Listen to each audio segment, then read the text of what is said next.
तो नमस्कार, आप सभी का स्वागत है विनय स्टडी क्लासेस में। तो आज हम बात करेंगे किस पे, यानी साधारण ब्याज पे ही बात करेंगे। तो कल मैंने आपको इसमें क्वेश्चन करवा रहे थे, चलो इसमें कुछ और बचे हैं, उन्हें और हम कर लेते हैं। उसके बाद ये जल्दी ही 1-2 दिन में चैप्टर ओवर हो जाएगा। तो चलिए दोस्तों, अगला प्रश्न है आपके लिए, आपके सामने है, स्क्रीन पर क्वेश्चन को पढ़ो। क्वेश्चन बेहद अच्छा है, काफ़ी अच्छा है और आपको करके शायद मज़ा भी आएगा। देखना क्वेश्चन को। क्वेश्चन क्या कह रहा है, किसी बैंक की प्रतिवर्ष साधारण ब्याज की दर 10.5% से कोई बैंक है उसकी प्रतिवर्ष जो साधारण ब्याज की दर है वो कितनी है, 10.5। ये कह रहा है 10.5% से 18% हो जाती है। अभी इस साल कितनी थी, 10.5%, और अब ये कितनी हो गई, 18%। कितनी हो गई, 18% हो जाती है। और समय अवधि 4.5 वर्ष से बढ़कर 7 वर्ष हो जाती है। अभी जो समय अवधि थी वो कितनी थी, 4.5 वर्ष, और अब जो समय अवधि है वो कितनी हो गई, 7 वर्ष। 7 वर्ष हो जाती है। तो कुल साधारण ब्याज में 1250 रुपये की वृद्धि हो जाती है। तो अब हमें ये क्वेश्चन में कह रहा है कि तो जो हमारी साधारण ब्याज मिलेगी उसमें कितने रुपए की वृद्धि हो जाती है, 1250 रुपये की वृद्धि हो जाती है। तो अंतिम साधारण ब्याज ज्ञात करें, यानी बताओ फाइनली हमें साधारण ब्याज कितना मिलना था। अच्छा मुझे एक बात बताओ, जैसे आप देख रहे हो तो आप इस क्वेश्चन में क्या करोगे, इस क्वेश्चन में ये करोगे P/T और अपॉन 100। तो आप क्या लगाओगे, यानी मूलधन तो दोनों जगह सेम रहेगा, जो यहाँ है वही देखो, जो इसके लिए है वही इसके लिए है, मूलधन तो कोई कुछ बदला नहीं है। तो यहाँ पे P तो आप वही रखोगे, R की जगह 18 लगाओगे, 7 लगाओगे, नीचे 100 लगाओगे। उसी तरीके से अगली बार फिर क्या लगाओगे, P/T और अपॉन 100 फिर से लगाओगे 10.5 और 4.5, और P वही रहेगा। फिर इसमें से इसको घटा दोगे तब निकालोगे, तब कितना ज़्यादा मिल रहा था, 1250 रुपये ब्याज ज़्यादा मिल रही थी। यानी ये कह रहा है कि इस पे मिलने वाली ब्याज है वो इस पे मिलने वाली ब्याज से कितनी ज़्यादा है, 1250 रुपये ज़्यादा है। तो आप देख रहे हो तो ये P और P यहाँ तो समान ही है, 100 यहाँ भी है, 100 यहाँ भी है, दोनों जगह समान है। फिर P निकालोगे तो इतना सब करने की क्या ज़रूरत है, इतना सब करने की हमें ज़रूरत ही नहीं है। आप समझ रहे हो बात को कि नहीं समझ रहे हो। क्वेश्चन में कह रहा है, जैसे मैं कहूँ कि यहाँ पे मिलने वाली ब्याज इस वाली ब्याज से 1250 रुपये ज़्यादा है। अगर यहाँ पे मिल रही है 2250 रुपये, तो यहाँ पे मिल रही है 1000 रुपये। यहाँ पे कितनी मिल रही है, 1000 रुपये। तो इसमें से इसको घटाओगे तभी तो 1250 आएगा, ये कहना चाह रहा है क्वेश्चन में। तो इतना सब करने की ज़रूरत नहीं है, आप यहीं से निकाल सकते हो। इन दोनों का क्या ले लो, अनुपात ले लो। यहाँ से क्या करोगे, देखो कुछ काट पीट लो, 9 से काट लो, 9 दूनी 18 और 9 पंजे 45, 0.5 बार कट गया। 7 से 7 एकम 7 और 15 सत्ते 105, तो 1.5 और ये आ गया। 15 पन्ना 75, कितना आ गया, 75 और 1 और 2 के बाद पॉइंट और अनुपात 2 एकम 2। ठीक है, अब यहाँ से पॉइंट हटाओगे, इधर 2 जीरो बढ़ा लो, इधर 2 जीरो बढ़ जाएंगे। 25 से 25 दिया 75 और 25 अट्ठे 200। अर्थात पहले अगर ब्याज 3 रुपये का मिल रहा था तो अब ब्याज कितने का मिल रहा है, जब दर 18% और टाइम 7 वर्ष हो गया है। पहले दर 10.5% और टाइम 4.5 वर्ष था, तब ब्याज 3 रुपये का मिल रहा था, लेकिन अब कितने का मिल रहा है, 8 रुपये का। तो कितने रुपये ज़्यादा का मिल रहा है, 5 रुपये ज़्यादा का मिल रहा है। और इसी 5 रुपये की वैल्यू कितनी है, 1250 ज़्यादा मिल रहा है। कितना, 1250। तो फिर यहाँ से 1 की वैल्यू निकालोगे, 1 की तो 5 दूनी 10, कितना बचा, 2 और 5 25, यानी 250। और हमें वैल्यू किसकी चाहिए, यानी फाइनली ब्याज कितना मिला है, 8 की वैल्यू चाहिए हमें। तो 8 की वैल्यू निकालोगे तो 250 और गुणा 8, 25 अट्ठे 200, 200 के पीछे 1 जीरो। तो यानी बाद में जो बाद वाली राशि है उस पर ब्याज कितना मिलेगा।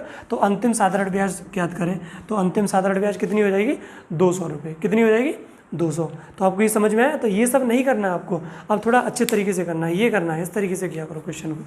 चलिए तो फिर आगे बढ़ता हूँ। अगला प्रश्न क्या कह रहा है, इसे पढ़ो जरा अच्छे से। क्वेश्चन क्या कह रहा है, क्वेश्चन को पढ़ो। क्वेश्चन कह रहा है, एक निश्चित ब्याज दर से 4 वर्षों में 8800 रुपये की धनराशि 12000 हो जाती है। ठीक है, यानी P मेरा कितना था, 8800 रुपये। कितना था, 8800 रुपये। 8800 रुपये और अमाउंट कितना हो गया, 12000। अमाउंट कितना हो गया, 12000। क्वेश्चन क्या कह रहा है, एक निश्चित ब्याज दर से 4 वर्षों में 8800 रुपये की धनराशि 12000 हो जाती है। 8800 रुपये की धनराशि कितनी हो जाती है? 12,000। कितने साल में? 4 वर्ष में। टी कितना लगाया है? 4 वर्ष। यहाँ से आप देख रहे हो टी कितना लगा है? 4 वर्ष। तो अगर यहाँ पे टी 4 वर्ष लगाया है तो यहाँ से आप 1 साल की ब्याज निकाल सकते हो। देखो 8800 रुपये कितना हो गया? 12,000 हो गया। तो कुल मिला के ब्याज कितनी मिली? कुल मिला के ब्याज कितनी मिली बताओ मुझे? 8800 रुपये अगर 12,000 हो गया तो कुल मिला के जो ब्याज मिली है वो कितनी मिली है? 3200 रुपये। कितनी मिली है? 3200 रुपये। 8800 रुपये 12,000 बढ़ के हो गए तो ब्याज कितनी मिलेगी? 3200। क्योंकि 8800 में 3200 जोड़ोगे तभी तो कितना आएगा? 1200। नहीं है तो इसमें से इसको घटा के तब निकाल लेना। तो ये 3200 रुपये ब्याज है वो कितने साल की है? 4 साल की। 4 साल की ब्याज कितनी? 3200 रुपये।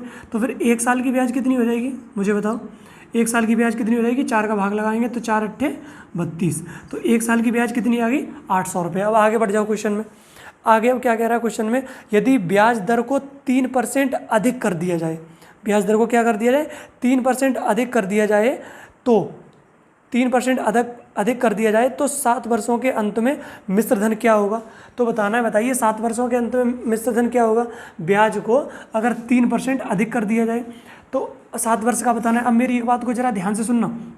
मिश्र धन पूछा है, 7 वर्षों बाद मिश्र धन पूछा है, तो 8800 रुपये जो हैं वो तो मेरे रहेंगे ही रहेंगे। बोलो हाँ या ना? 8800 रुपये जो मेरे लगाए हैं वो तो रहेंगे प्लस 8800 रुपये पे 7 साल का ब्याज मिलेगा। बोलो हाँ या ना? 8800 रुपये पे 7 साल का ब्याज मिलेगा। बोलो यहाँ तक की बात समझ में आ रही है कि नहीं? 8800 रुपये में अगर 7 साल का ब्याज मिलेगा और 1 साल का कितना है? 800। 1 साल का ब्याज कितना है? 800। तो फिर 7 साल का कितना हो जाएगा? बोलो 7 साल का कितना हो जाएगा? 7 8 56। कितना होएगा? 5600 रुपये। और ब्याज कितना हो जाएगा? 5600 रुपये। 8800 रुपये तो जो दिए थे वो तो रहेंगे ही रहेंगे। 5600 रुपये 7 साल का ब्याज हो जाएगा, जो दर यहाँ लग रही थी उसी दर से। लेकिन कह रहा है कि यदि ब्याज दर को 3% बढ़ा दिया जाए, कितना बढ़ा दिया जाए? 3%। यानी हर एक साल 3% बढ़ेगा है। जैसे अगर ब्याज दर है, जैसे समझो अभी 5% है और अब ब्याज दर कितनी हो गई? 8% हो गई। अब ब्याज दर कितनी हो जाएगी? 8%। तो कितनी बढ़ गई?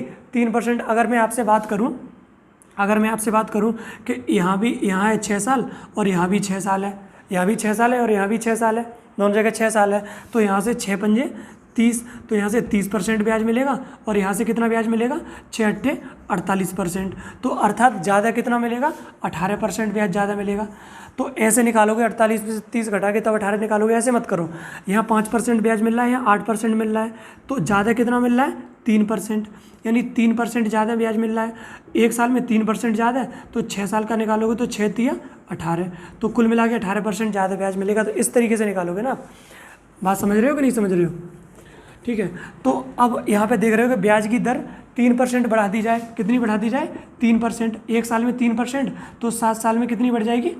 7 तिया 21%। यानी 21% ब्याज और मिल जाएगा अधिक जब 3% बढ़ाएंगे। तो 8800 रुपये पे 21% का ब्याज और मिल जाएगा अधिक, जो 3% बढ़ाया है उसकी वजह से। बोलो हाँ या ना? तो अब ये हो जाएगा 7 वर्ष के बाद मिश्र धन। 7 वर्ष बाद मिश्र धन। 7 वर्ष बाद मिश्र धन। तो इसे थोड़ा 1 2 1 और 2, 21 अट्ठे कितने होते हैं? 168 हासिल 16 और 21 अट्ठे 168। 168 में 16 जोड़ोगे तो कितना हो जाएगा? 168 में 186 184। 168 में 16 जोड़ना 48, 16,248। इनको जोड़ोगे तो 16,248। ये आपका सही उत्तर है। आई होप आपको समझ में आया होगा।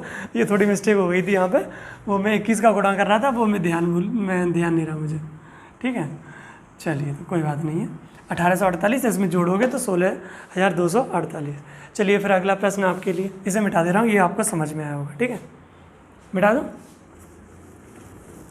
अगले क्वेश्चन पे आ जाओ। कभी कभी हो जाता है। अगला क्वेश्चन क्या कह रहा है? अगला क्वेश्चन को ज़रा ध्यान से पढ़ो, ये भी काफ़ी अच्छा क्वेश्चन है। क्वेश्चन कह रहा है कि अरुण 20,000 रुपये अपने 2 दोस्तों को उधार देता है। अरुण है, अरुण ने कितने 1000 रुपये दिए उधार? 20,000 रुपये। कितने? 20,000 रुपये अपने 2 दोस्तों को उधार देता है। अपने 2 दोस्तों को उधार देता है। वह पहले दोस्त को 12,000 रुपये देता है। अगर उसने 20,000 रुपये उधार दिए, कितने रुपये दिए? 20,000 रुपये।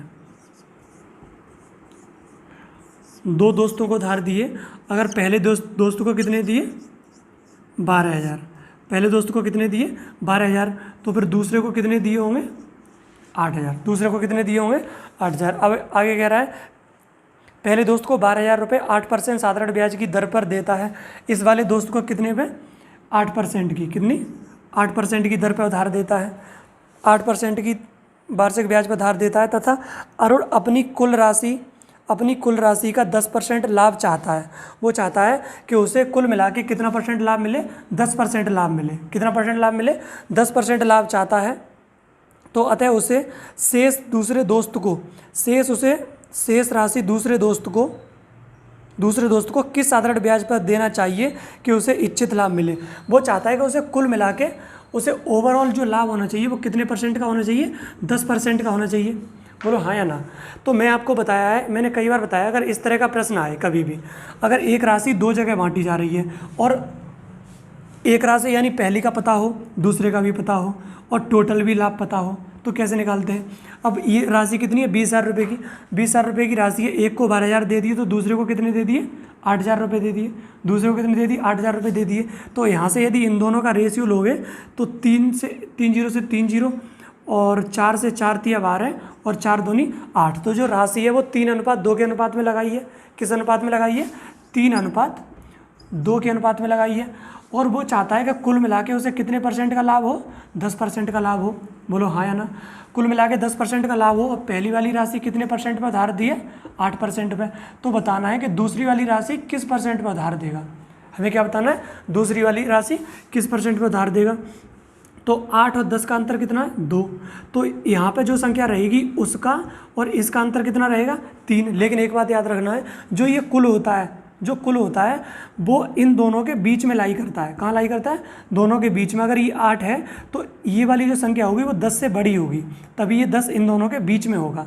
तो अब बताओ कौन सी संख्या है 10 से बड़ी, उसका और 10 का अंतर 3 होता है। तो वो संख्या कौन सी है 13। 13 और 10 का अंतर कितना हो जाएगा 3। तो पहली वाली कितने परसेंट पे, 8% पे, तो दूसरी वाली कितने परसेंट पे, 13% पे। दूसरी वाली राशि कितने परसेंट पे उधार लगाएगा 13% पे, तब उसे कितने परसेंट का लाभ होगा, 10% का लाभ होगा। बताओ समझ में आया कि नहीं।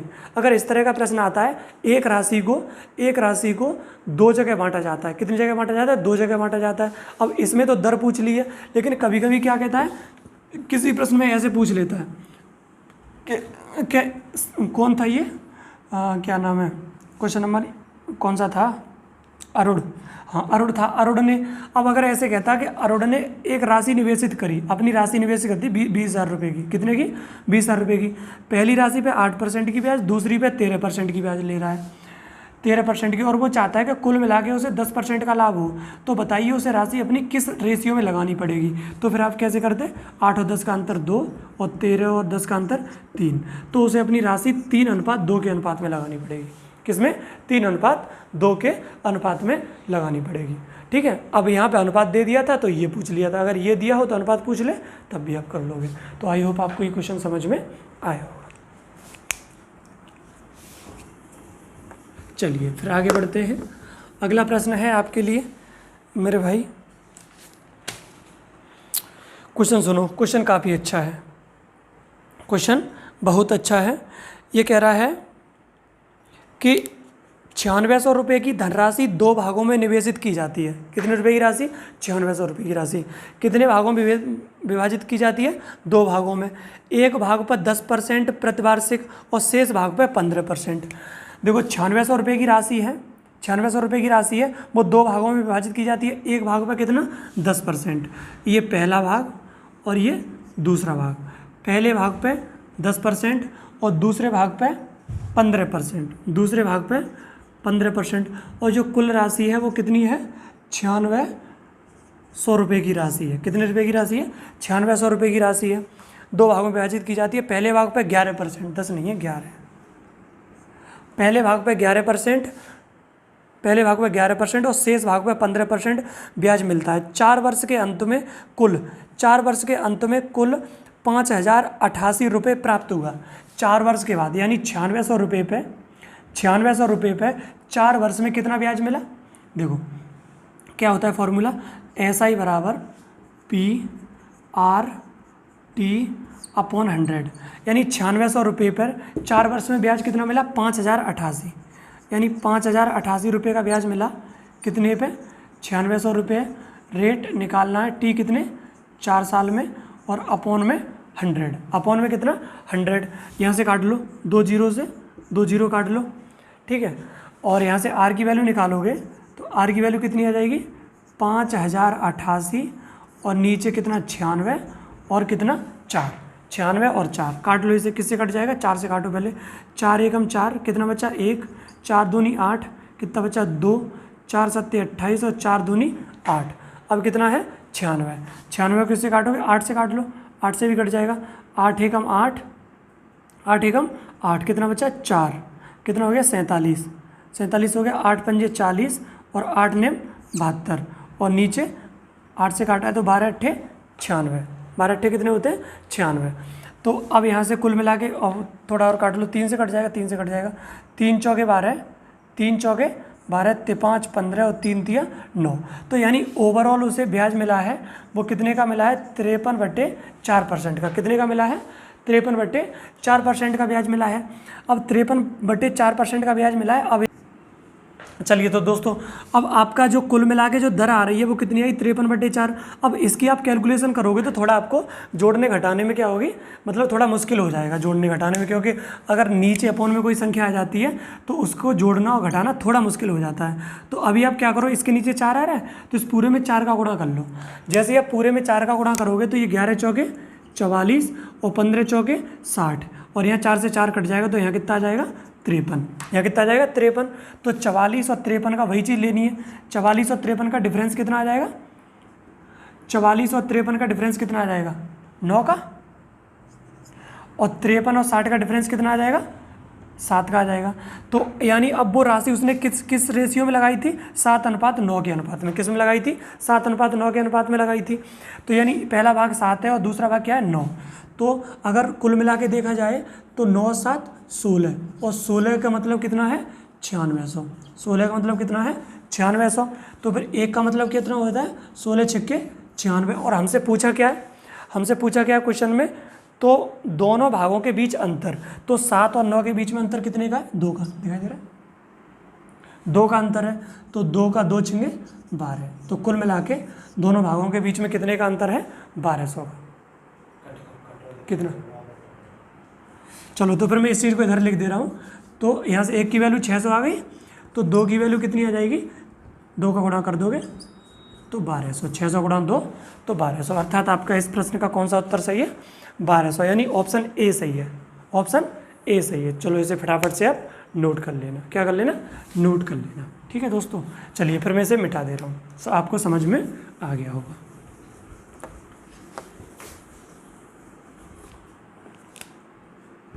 चलिए अगला प्रश्न है आपके लिए, इसे पढ़िए। ये भी अच्छा प्रश्न है। क्वेश्चन क्या कह रहा है?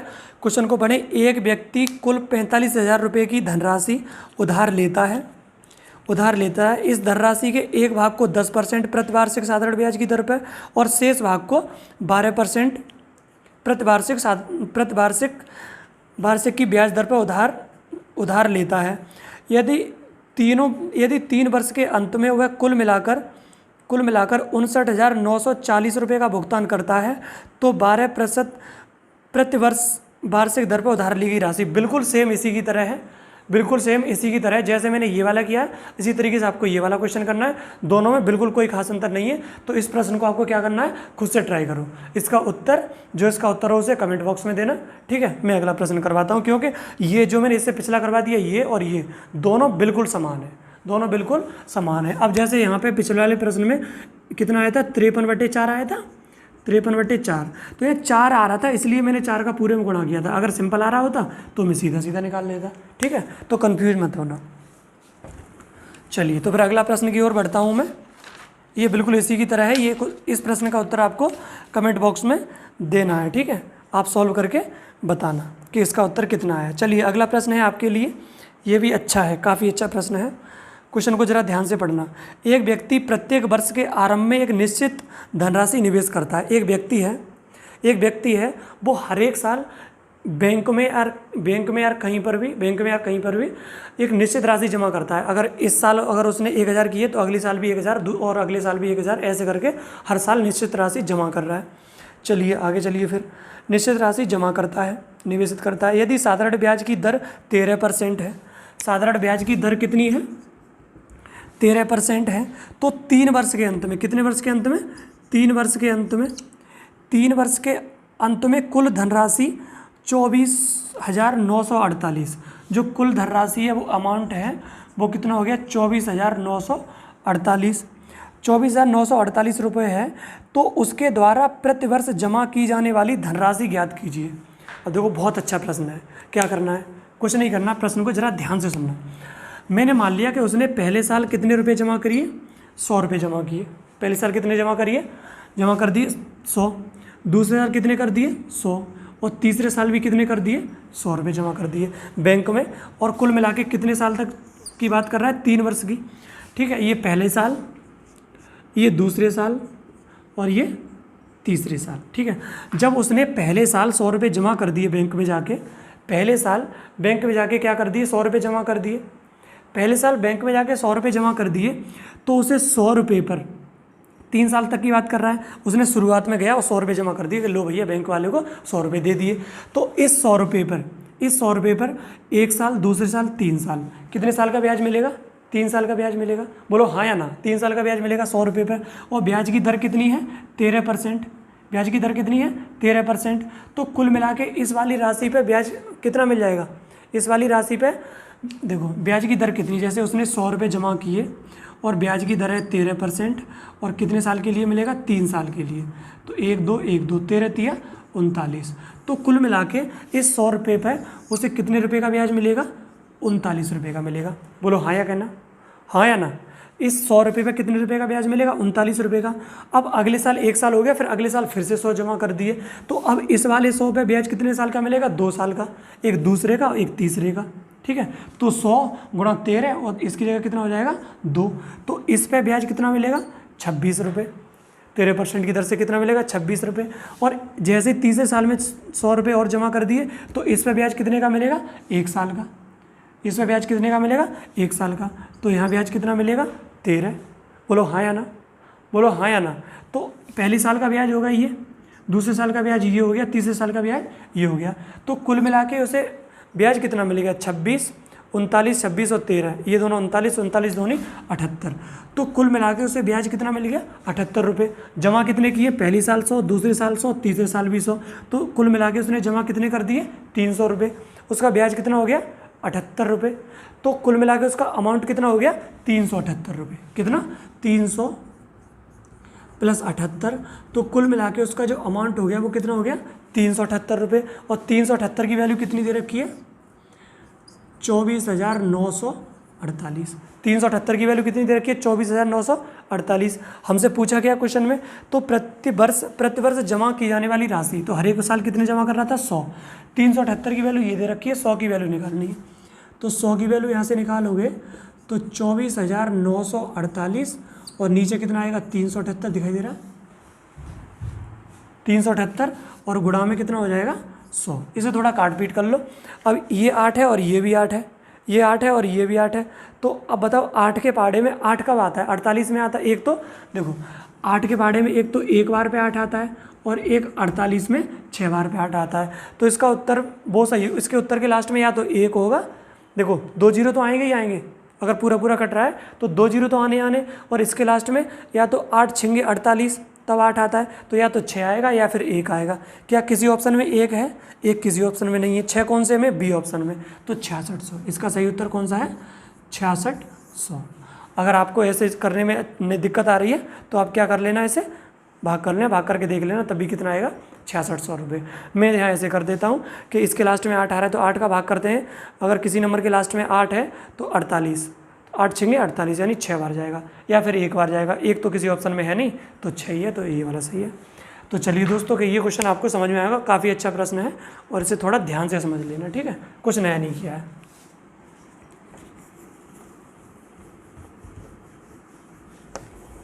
अब अगला प्रश्न आपके लिए, अगला क्वेश्चन ये भी काफ़ी अच्छा प्रश्न है, इसे सुनो, ये क्वेश्चन क्या कह रहा है कि सुदीप ने एक निश्चित राशि का एक भाग, कोई निश्चित राशि है सुदीप के पास, वो मुझे नहीं पता वो कितनी है राशि,